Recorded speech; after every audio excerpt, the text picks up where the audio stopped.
You're listening to the Clear Creek Resources Podcast from Clear Creek Community Church.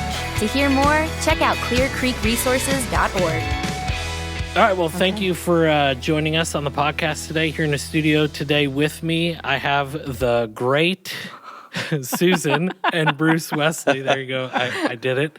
The great Susan, I agree with that. Right, okay. And guys, today I know we're in a season of celebration. We are celebrating 30 years of Clear Creek Community Church. Woo, yeah. Hard to believe. And so Bruce is lead pastor just initially, 30 years. What does that feel like? You know, it's surprising, I guess, because you just keep showing up every day, and then one day you get there, and so it feels great. I'm so honored to get to be a part of it and love the people around me, so it's great.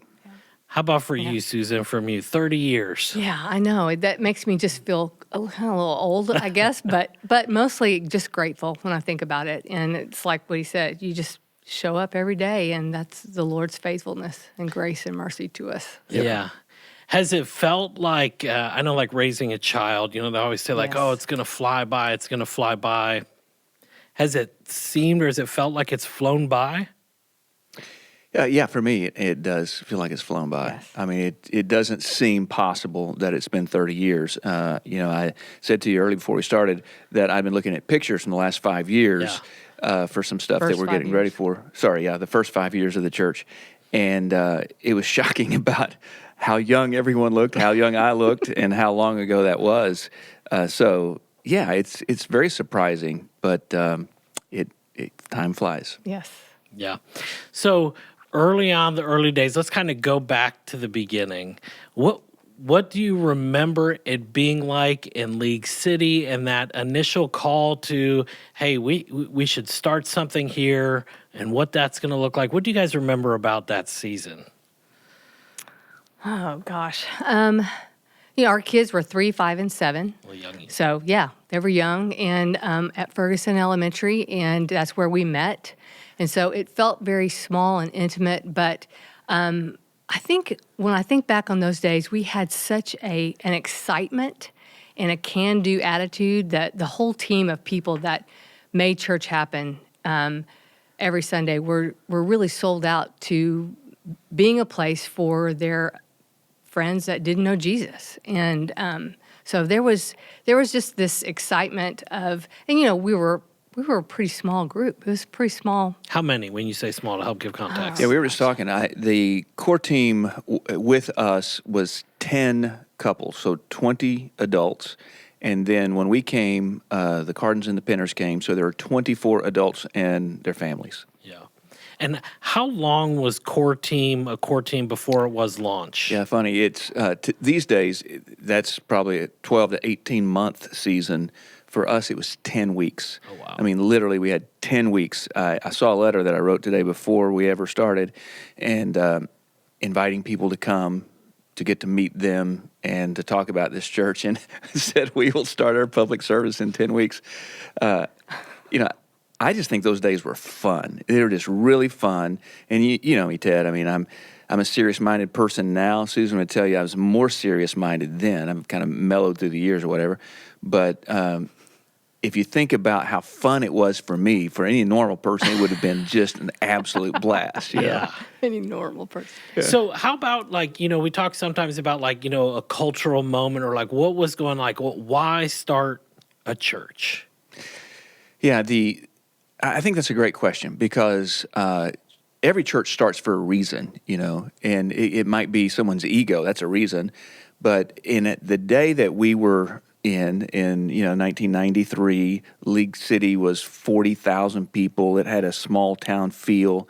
But the church in general, not just League City, the church in general in America, it was kind of still this, it was your grandmother's church, it was your grandfather's church, and it didn't seem like it was really relevant. And so the knock on the local church was it's irrelevant. And so what we really hoped to do was to start a church that was more relevant to the lives of people. Not saying that what happened before that was bad, but we needed to pay attention to why people said, I don't go to church anymore because it's not relevant to my life. And so I think that we gave a lot of energy to saying, okay, we're going to gather as a church, but we hope that every time we gather, people take away something that they can live with every single day and not just in eternity. Yeah. I also know just, some of even, the idea of a friend of sinners and a church for the unchurched, a place where, we're removing barriers. Susan, Yes. can you speak to any of that a little bit? What you remember about that? Yes. I mean, not that was something that was. I think we still are, but Absolutely. that felt like something that was maybe new, or at least something that was a differentiator. Right. No doubt. So probably a defining moment for me, and I think Bruce too, is the church that we came from was a church that celebrated 50 years while we were there. And a lot of wonderful people there, but we experienced an environment that would have made it difficult to bring our lost friends to. And we began to realize that if we invited our next door neighbors, they would walk in and they would think, this is odd. And I don't understand this. And so when we talk about relevance, we're trying to really put ourselves into the place of somebody that we know that doesn't know Jesus. And if they walk into an environment, and could they understand what we're saying? Could it be something that they can somehow relate to so that we can share the gospel? Yeah, because Susan and I came to faith in Jesus, both of us out of non-churched homes. And so in a sense, we were starting a church to try to reach our unreached self, if you will, or the people that we love, that we made different assumptions than church people made about folks who didn't have faith in Jesus, and we laugh about how sometimes we hear pastors making assumptions and kind of preaching at people who didn't have faith in Jesus. And it's like, hey, I was raised in that home, and that's not what it's like at all. And so for us, it was like we felt like we understood what it was like to be in a home, in a culture where people don't trust in Jesus. And so we wanted to bring Jesus to people like that. Yeah. And so maybe early on in the early days, what was it that was setting you guys apart? Was it from other churches maybe in the area? Was it that you were meeting in a school? Were there a lot of other churches that were doing that at that time? There were some, but not a ton. But I'll let you throw out some things, and I'll fill in the blanks. Well, I mean, one of the things that was, I think, that differentiated Clear Creek in those early days, I mean, we're meeting at a school. When you talk to somebody that you just tell them you're meeting in a school, they kind of look at you with a side eye, and they're like, that's suspicious, And so there was a lot of, I felt like, the suspicion. And then, we really tried to focus on having parties. I mean, I know that, and, these weren't tame parties, really, but we had a lot of fun. We started out having a lot of parties to the extent that we began to be labeled the party church in our community. And, I'm sure that some people were offended by that, but, early on, I remember we did a lot of things that we would never do today. Some of it is cringy, but, yeah. So, Well, Like what? Yeah, I was saying, you can't, I'm not going to let you get off that easy. Well, honestly, when I think about those early days, Greg Penner dressed up like the church lady he was the church lady on our stage from Saturday Night Live. You would never see that today, right? So, come to church with me where we have a guy dressed in drag. So we made fun of ourselves. We made fun of some of the things that were culturally Christian that, Yeah. So we wanted to make fun of ourselves before everybody else did. So. Yeah, and the other things that were happening in our time of gathering for worship is the music was really upbeat and contemporary, and this was in a season of worship wars. These days there are culture wars. In those days, there really were churches that were splitting over, what kind of music was being played in the church, and we were decidedly contemporary in our services. We did dramas, little skits, plays, whatever you want to call them, in our services. There was a season where we had people who danced. Oh yes, it was a short trying season. To forget that. We repented quickly, but there was a season for that. And so in the early days, it was kind of the Wild Wild West. And when you say dance, is that like dancing as a part of the service? I don't want to talk about it. These were people who were trained as professional ballet dancers. Okay. And they kind of came from a background where it was tasteful. Yeah. But it got weird. Yeah. And so we said, no, we're not doing that anymore. Yeah. But you asked what set us apart. We did some Yeah. weird stuff. Yeah, we were a little risky.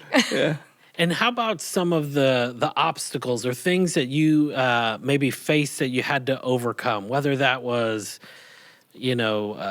capacity, growth things, or, just trying to get an idea of what were some of the maybe obstacles as you look back that were things that were growth areas or things that I don't know.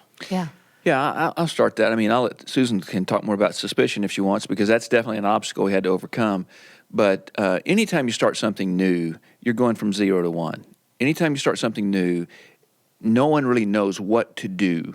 And so you have to develop a culture, So I remember pretty early in the life of the church, we had a death, and one of our core team members passed away.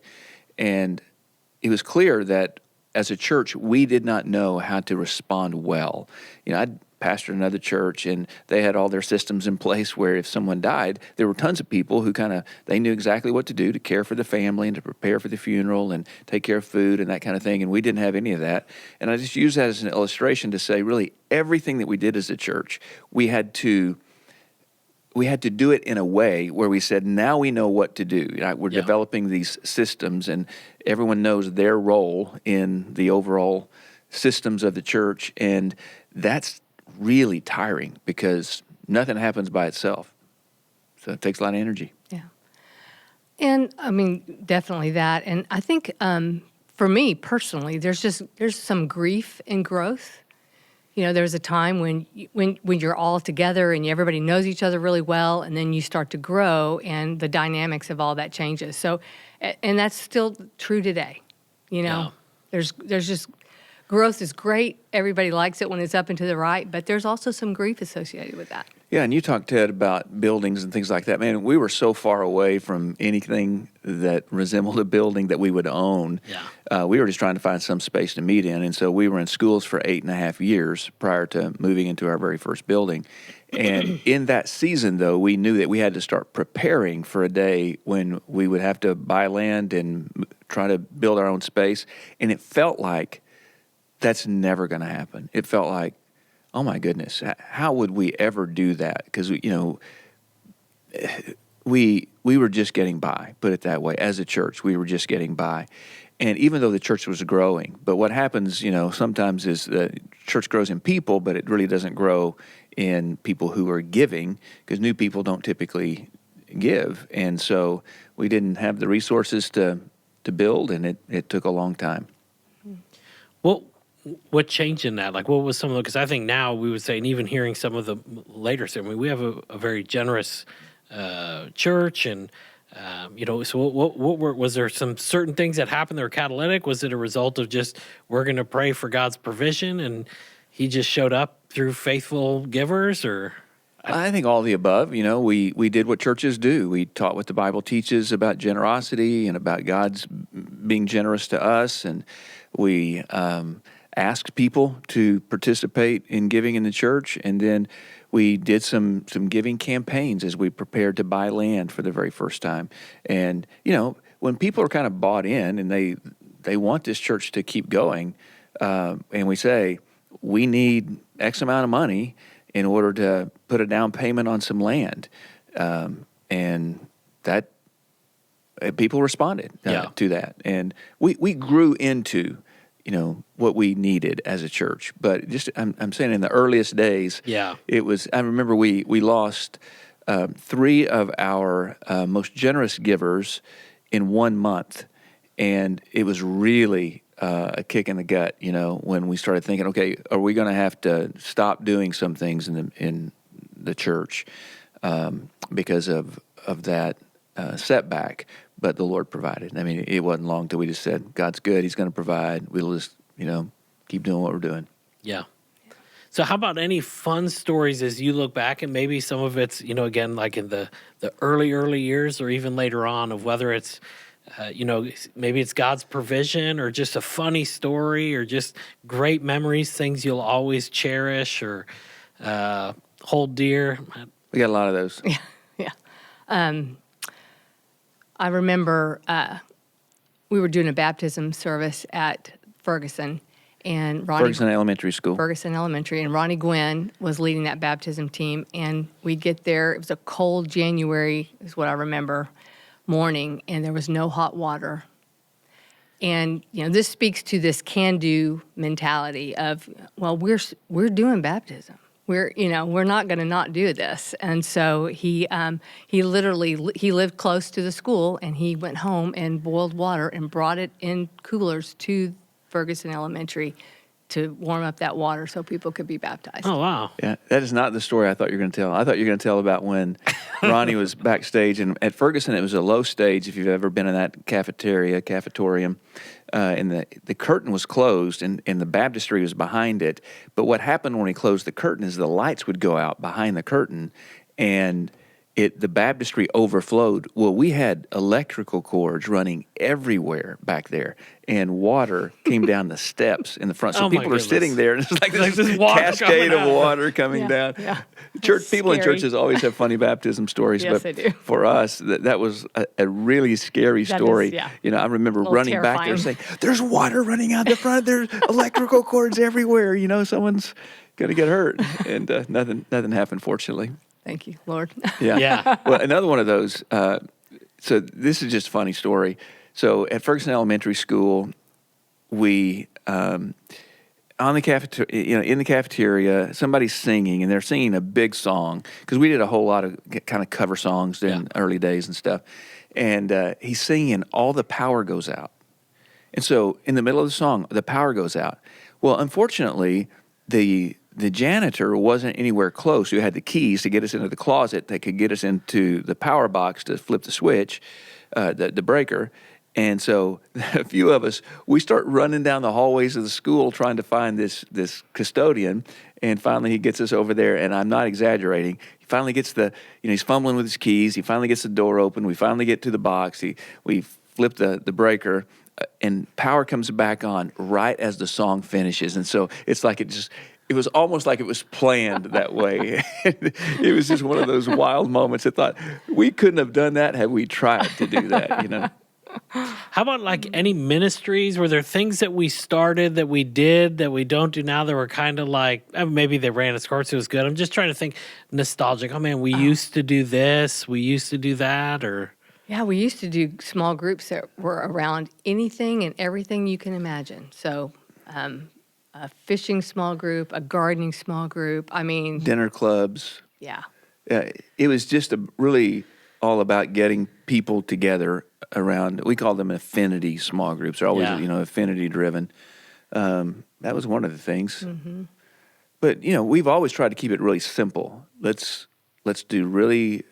focus on children's ministry, student ministry, gathering for worship, do small groups, try to keep it simple. And so in the early days, we weren't adding a lot of ministries. Now, we might have been trying some crazy stuff in those ministries, but we weren't adding a lot of ministries. I know I've heard Lisa tell the story, the kid in the locker who got shot himself. Susan can tell you that story. That's her story. Well, it's your story? No, that's not my story. My story was the one that when Mark Carden and I were in the Pee-wees watching the kids, and we lost one. And there's a whole story about this child I won't tell, but he ended up on the stage with Bruce as he was preaching. So I remember this is in the intermediate school, and I'm standing there preaching. And of course, you can tell when you're looking at a group of people that all of them are looking to the side of me. And so I look to where everyone's looking, and there's a little toddler standing there looking up at me. And I'm like, oh, you're lost. Where are the people that are supposed to be watching you? They're fired now. And now we have a security team. Exactly. Now we have a Keep the security kids team. in. Way different place today. Yeah, but the greatest stories, Ted, are just the stories of life change. I mean, there are just so many stories. And, I say frequently when I'm working with church planners, of all the stories that you're ever going to tell, it's just the stories of life change that make this worth it to do what we do. Because that's what we're doing, right? We're just trying to bring the gospel to people and know that God heals, He restores brokenness, He changes hearts. Really, I mean, there are just so many stories of people to say, if you knew me when, you would not recognize me, but Jesus changed everything in my life. And so those are the greatest stories of our life. Do you have any in particular that stand out? When Clear Creek first started, one of the things that we did was mailers. We did mailers to the community, and I didn't like that, but because I felt like people needed to come by personal invitation. Yeah. But there was a woman that got the mailer for the first service and came. Her name was Lisa Fiore, and Lisa, the Lord got a hold of Lisa's life, and she became a follower of Christ. And Lisa also really embraced the mission of Clear Creek and began to invite her friends that don't know Jesus. And there are people here today that are here because of Lisa Fiore. And but I loved that she immediately jumped in and didn't just, she really saw the gospel, in her and through her to others. And that was beautiful to watch. Yeah, Lisa probably had a gift of evangelism, and she was into weightlifting and bodybuilding and kind of into that culture, and so wanted us to invite this bodybuilder to come share his testimony, and said, I will get people here. Well, she went to every gym within, 30-minute drive, and posted all the posters, invited them to come, and sure enough, I mean, it was the biggest day we'd ever had as a church. And I don't know how many of those people came to faith in Jesus, but I think the spirit with which Lisa did that caught on in our church, and tons of people came to faith in Jesus because people said, you know what, God can use what I'm interested in to help me reach people for him. And so I'd say that's one of those stories. Some of the stories that are the ones that we tell most often are the ones that the people who were part of them ended up as leaders. So, when Vijay and Sonia Rajaji came to faith in Jesus, it was because, a person in the church lived next to them and sat in a car with them and invited them into their life and shared Christ with them over a long period of time for them to come to faith in Jesus. Carl Garcia, owned a restaurant in the area. And by the way, I should say, Vijay's now an elder. Sonia's on the staff with our children's ministry. And so we tell those kinds of stories often because people know those people. They see them regularly. And same thing with Carl Garcia, who is, one of our pastors at the Clear Lake campus. He's the campus pastor. But when we met Carl, he owned a restaurant and was not a Christian. And God just did this great work in his life. And so those kinds of stories are the stories that say not only is their life changed, but their life changes people around them. Their whole family's trajectory has changed. So those are some of the great stories. And then there's the stories of, like the story of us buying our land. And it's one of my favorite stories because, we always wondered, how in the world are we going to do this? And so even the land that our Egret Bay campus is on today, which was our only campus at that time, when we went to meet with the guy who owned the land, John Wilkins and I went to meet with him, and John began to tell this guy who owned the land how many benefits he could get if he would donate at least part of the land, or maybe even all the land. And this guy was not happy that John was talking about this. And so he said, we had known him 3 minutes, and he said, I am not going to give you anything. You can count on that. And then he got angry and ultimately just said, y'all need to leave. I'm not going to do any business with you. And okay, great. So then we left, and weeks later I get a phone call, and it's this same guy. He's called me, and he said, you know what, the land we talked about, what you originally offered on it, they said, I'll take that deal. So when we closed on this land, it's 69 acres of land. He slipped a gift letter in front of me as I was signing documents for the land, and I had to sign this gift letter as a part of the process. And he said to me, do you remember the first thing that I said to you? And I said, yes, sir, I do. I called his name, Jeremy Davis. And he said, I guess some things change. It was a gift letter for $5.7 million.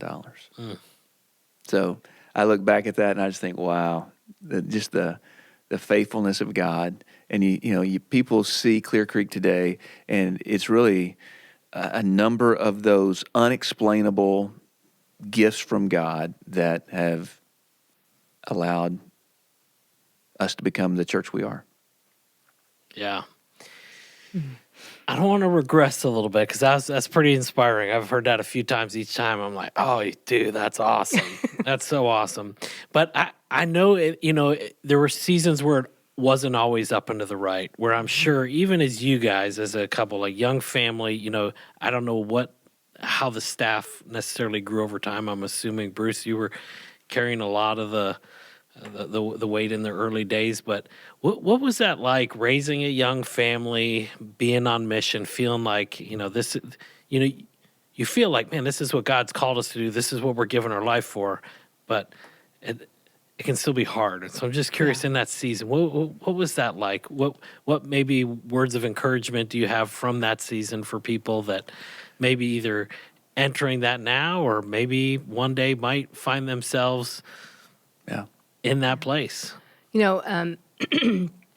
did have a pretty good core group, that was walked with us. But when Mark and Lisa Carden came, they were here for a short time and then they moved to Louisiana, and that was pretty gut-wrenching. But then they came back because Bruce, we call it the indecent proposal. Where he asked Mark to come on staff. And so, that really changed everything in many ways for us, because it felt like, their kids were our kids' age. Our kids, they're a family, and so that really changed a lot of things for us in terms of, the way in which we could approach this and do this work. But God has been so faithful to bring people in, and we have had, certainly our family, and I know a lot of people have heard a lot of our story about that. We've had some really difficult seasons, but, this is God's church and his family, and people have been supportive and cared for us through really difficult seasons. Yeah, and Ted, the truth is, we could tell you stories of times that were really hard seasons. But even in the hardest seasons, and this is not a Pollyanna statement, even in the hardest seasons, I think of it like, it's the tale of two cities. It was the best of times, it was the worst of times. And even if it was the worst of times, the best of times was we did have people around us that we knew they loved us and they were walking with us.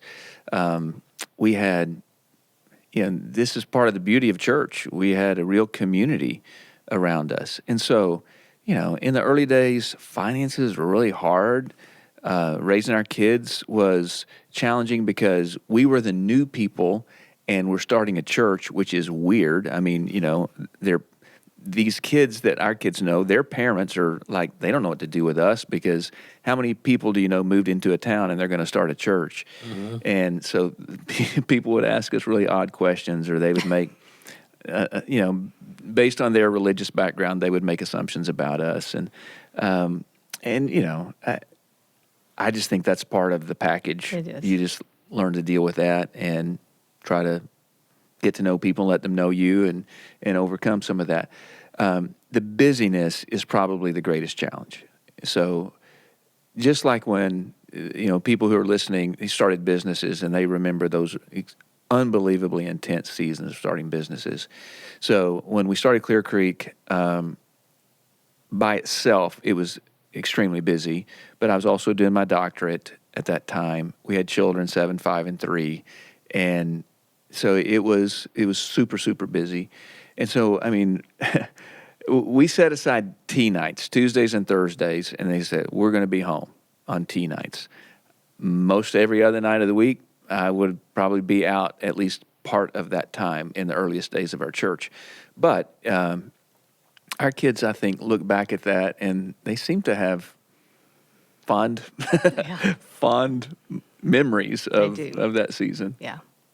Yeah, and some of that is, knowing a little bit of the context here. And so maybe this leads into this next question, this idea of like, it wasn't just you guys. You mentioned the Cardens. Mm-hmm. Can you speak to, I guess, just the value, the importance of when you're on mission, the importance of doing it with people, doing it in community, and, even again, whether it's the impact on you guys, relationally, your ability externally, your kids, your family, just all those things. What kind of impact, or why is that important? Yeah, I think it is the only way that you can sustain this. And this is this is where we remind ourselves that we are brothers and sisters, and this is God's church. And even though Bruce has a role of, he is the pastor or, a leader, it doesn't exempt him from being a part of the community. And so a lot of times leaders can exempt them, they can stand back as if like, I'm not allowed to be a part of that.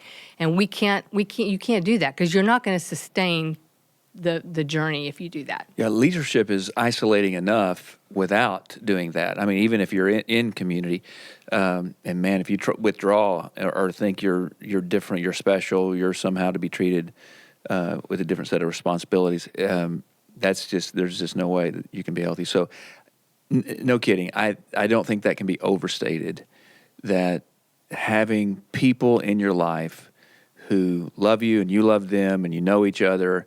And that doesn't mean it's always going to be smooth and, cheery every single day. I mean, good friends have difficult moments, but the Lord, by His grace, has given us an amazing staff.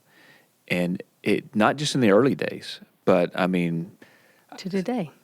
Yeah, all the way to today. And it's hard to explain that to people sometimes, because not everyone has the same experience in the churches where they serve. But for us, I would say that God's work in our life and the community He put around us was, the two things that sustained us. Yeah. And I think our children, they're not children anymore, but they benefited from that. And, while they can acknowledge some of the hard things, they would absolutely say that it is one of the best parts of their life. That they got to be a part of it. Our youngest daughter is married to a pastor, and she talks often about how she wants to give her kids the upbringing she had. And she said her daughter will ask often, "Who's coming over tonight? Who's coming over tonight?" And she said, she goes to sleep most nights hearing adults in her home laughing and sharing their lives. And she said, that doesn't get any better than that, Yeah.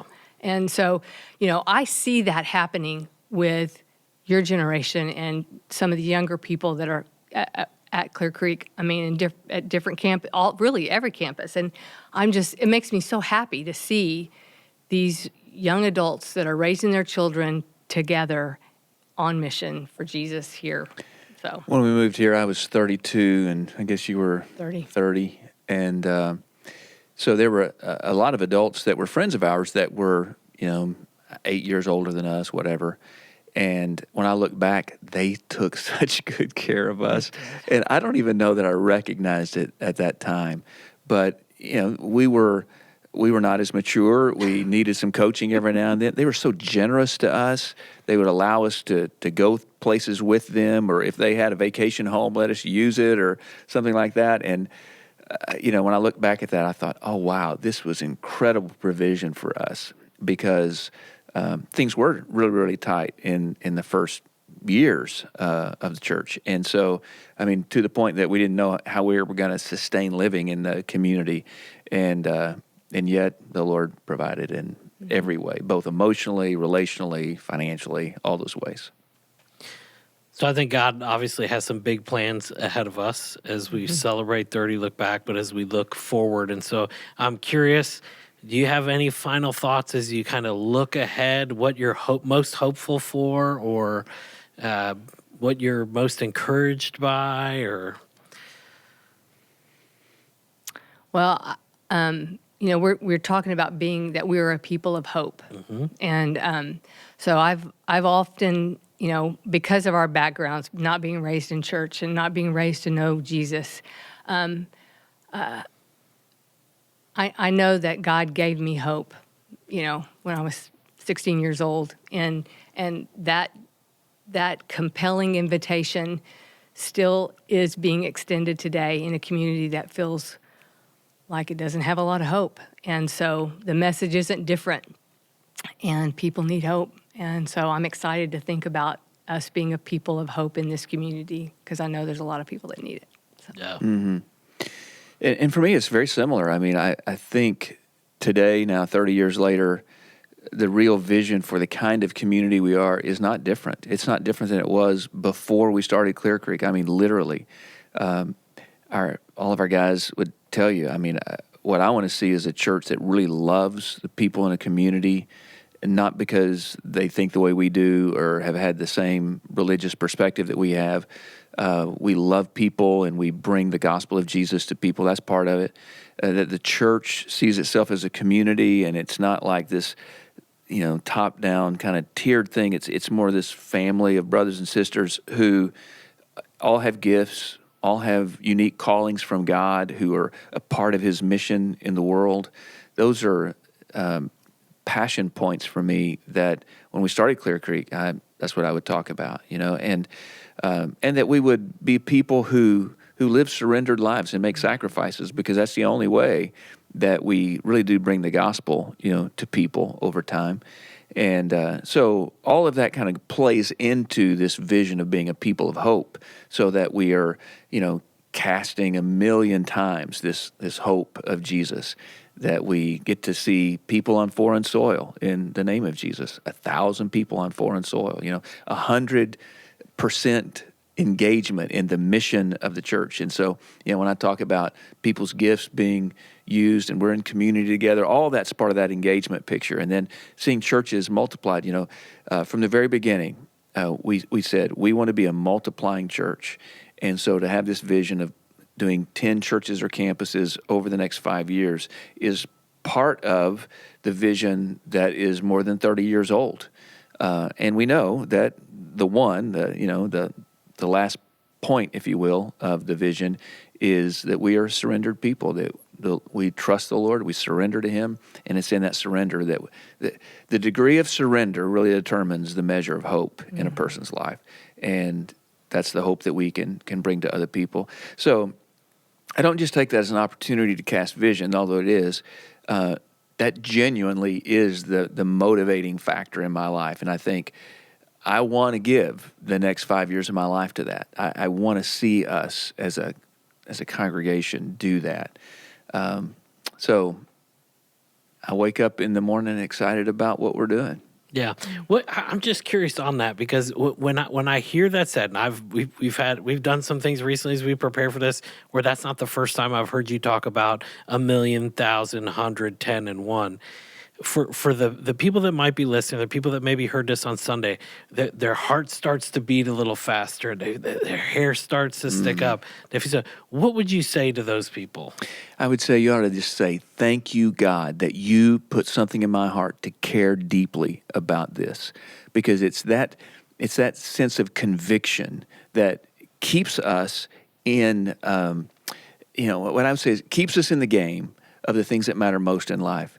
I mean, we are all inclined to chase after things that aren't going to matter 5 minutes after we die. Mm-hmm. But when we start having a value set that only comes from God, so that it moves us when we think about impacting people's lives and impacting eternity, then we ought to just thank God for that, and we ought to step into it, right? Because this is the moment I move toward that. And when we step into it, it cultivates that desire, that passion. And recently I've been with some people, and they're just telling stories of both God's work in their life and God's work in the lives of people in their life as they, cast hope to them. And I just think, you got it. I mean, you get it. You get the joy that is the overflow of being a part of a mission, a purpose greater than ourselves. Yeah. Well, that's good. I'm excited about what's to come. I'm grateful for the both of you, how you not only lead us now, but the example that you set. And I'm grateful for sitting down and taking the time to just chit-chat about the last 30 years and what's to come. So, well, thank you, Ted. Yeah, thank you for being here. I'm very grateful. Hey, thanks for checking out this video. If you haven't yet, make sure that you hit subscribe down below, and check out clearcreekresources.org, where we have videos, books, and sermons on there, as well as our audio podcast. Thanks for watching.